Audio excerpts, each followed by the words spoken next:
Thank you for tuning in. It is Tuesday, February 18th, the year 2020, and I got to tell you, it feels awesome out. I don't even know why I have a hat on.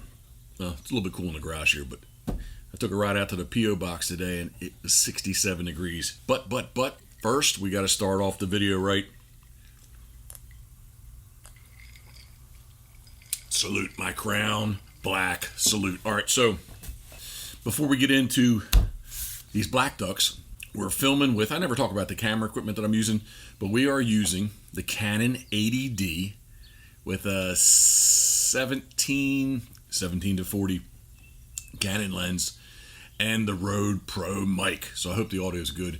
It's probably picking up some of the little birdies outside that are moving around. It's official, it just hasn't been announced yet, but for the Havre Decoy Museums May Decoy Festival, it's a big honor that I've been asked to be the honorary chairman. So in that, I've been looking at old pictures, trying to come up with a timeline of what's what, when I did what, that kind of thing.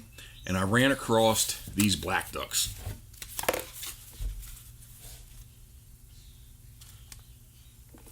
Yeah, I came across these guys here. And what these are, well, I'll back up for a second. So the decoy contest that they have at the Decoy Festival on Sunday morning, I think they do it now on Saturdays. It's changed up a little bit. But back in the day, on Sunday morning, we had a rig contest. And this was these guys were my first attempt at trying to make more than one of something. I was just kind of sputtering along a little bit. And I just, I wanted to try to get some consistency in my carving and my painting. It just so happened to be in 1995, these are 1995 birds, the rig bird was a black duck. So I thought, man, how easy, how easy should it be to paint a black duck? But that's probably going to give my best chance to get a decent looking black duck. First rig bird, 1995, had to make 6 birds, 2 hens, or at least 2 hens in the 6. And as I recall, these are Chesapeake Cork, so I hadn't made my way up to Wilmington, Delaware yet, and Wiley Cork. The heads are basswood that I know that I got from Pat Vincent. Did not have a bandsaw yet. So he was kind enough to let me use his bandsaw. The pattern, I'll get back to the heads in a minute. The pattern, I can't really truly remember where I got the pattern from, but I was trying to do, obviously it was a flat bottom bird, but I was rounding them up, curving them in a little bit, and I don't even know what I was doing with the tail here. I don't know. Really, I'm not sure what I was doing with the tails here. But back to the heads. So I know I got the basswood from Pat, and Bill Collins was at Pat's shop painting with him back in the day. Man, Bill was there probably 5 days a week. I went over and I used a bandsaw, got my heads cut out, and Bill showed me, this is actually a head that I started, and Bill finished and showed me how to cut the bill in.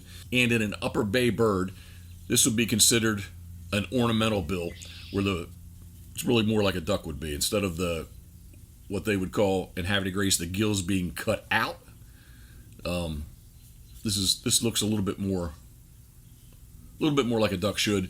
And Bill was helping me, try to show me.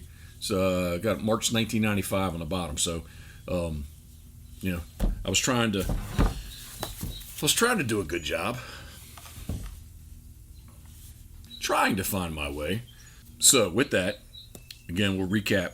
Chesapeake Cork, I can't remember what I sealed them with. Basswood heads, I know I got that from Pat. The pattern, I think I drew it up myself, to be honest with you.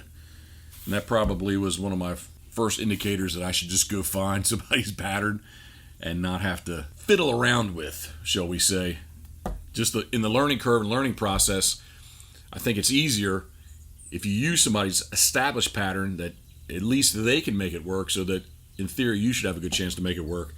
And I think if I would have used somebody's pattern on these, I think I may have done a little bit better job on these. I know I wanted big birds. I wanted them to stand out. They're painted in oils.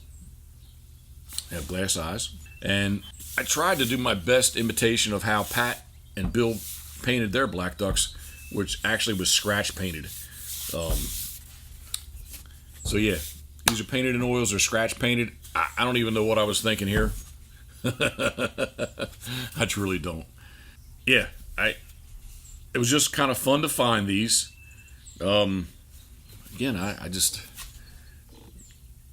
obviously I wanted to be I wanted to make something that I would be proud of and show up at the show, show up at the contest, and kick some butt and get a ribbon. That's what I wanted. I really wanted a ribbon. And I showed up and I floated these. I was so excited and so proud of these. And I remember putting them in the water and then starting to look at what everybody else carved. And then I thought, ooh, I'm in trouble here. On the keel, I just put these are old Cabela's strap weights.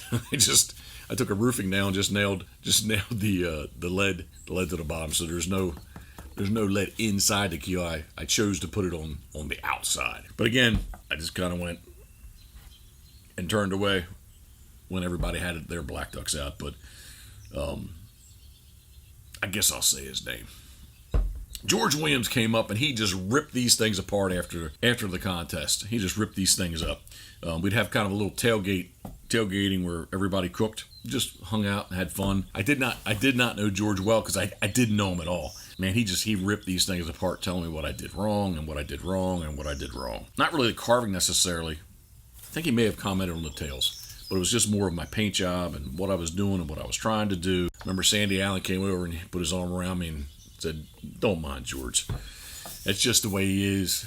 These are awesome birds for your first black ducks, and we're glad to have you here." So maybe if it wasn't for Sandy Allen, I may have not went back, but I'm sure I would have went back. But like I said, old George, he told me what was wrong with them. So I don't know. I don't know where the rest of the birds are. I don't know what happened to them. They may be in my mom's shed. These I kept clean. I don't think I ever gunned over them. But these are what propelled me into at least trying to win a ribbon. At Havre de Grace, the rig contest every other year was marsh ducks, puddle ducks, and then would be divers. So the next year was bufflehead. I'd happened to break my right lower leg pretty severely, I guess in February, March. And I know my bufflehead were actually black cork. That's another whole story. I'm embarrassed. They're actually sitting in there right now. So maybe that'll be a story for another video, possibly. But anyway, I just wanted to break out the camera. Usually Karen is here to help me and to come in, and we don't use a tripod, but obviously I'm on the tripod. Getting some text messages too. Ground black salute. But yeah, it was pretty cool. Pretty cool to find these. The ride dog's been heard from. She's out there laying, enjoying the temperatures. But it's been a cool little experience walking back. Not really walking back, but looking back through time, finding things and establishing more of a timeline. So I was pretty confident that these were 1995. The date on the bottom of this head is March 95. So 95 was the first official decoy contest that I entered. So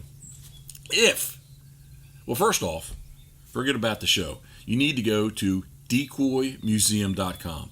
Check out their webpage and make sure you get to Havre de Grace one day and you gotta visit the Decoy Museum. If you're not into decoys, I can understand that, but I can't really understand it. But if you're not into museums, I should say, the Havre de Grace Decoy Museum, decoys in the name, but it is the history of waterfowling on the upper Chesapeake Bay told through decoys.